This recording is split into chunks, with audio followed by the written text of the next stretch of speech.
We're following breaking news this morning as we're now getting brand new information in the search for a Southwest Florida family missing in the Gulf. In fact, new details within just the last few minutes. Now, searchers found one body yesterday and several personal items they believe belong to that family that went missing on a sailboat trip to Fort Myers over the weekend. For the very latest, let's go live to 4 News Corner's Malcolm Johnson at the Coast Guard station on Fort Myers Beach. Malcolm, what can you tell us?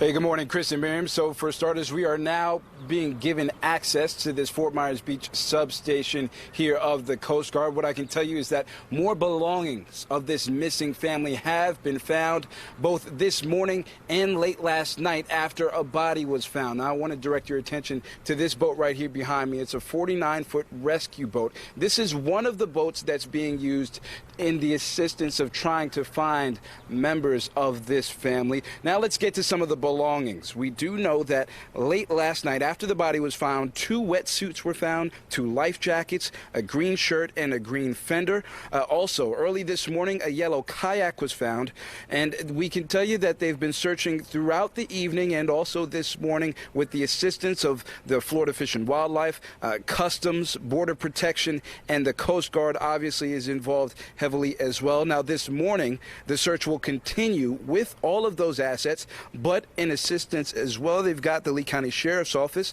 the Iona McGregor Fire Department, the Cape Coral Fire Department as well. And I can also tell you that yesterday, the search was in the 30-mile off range.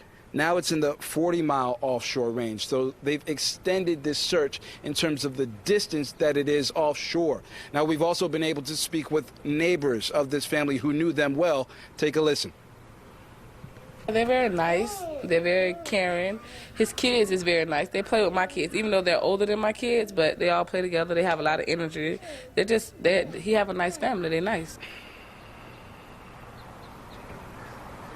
So again, you hear that neighbor there saying that it was a nice family. Right now, what you're looking at again is one of the 49-foot rescue boats that the Coast Guard is using. Generally, there are 2 of them here on this base. Right now, there's only 1. That's because the other is out in the water helping aid in the search for the family. Again, more of the belongings from this family have been found, not only last night after the body was found, but this morning as well. As we continue to get updates from members of the Coast Guard here, we will provide them both here on air and online. Fox4now.com. For now, reporting on Fort Myers Beach, I'm Malcolm Johnson. Fox 4 in your corner. And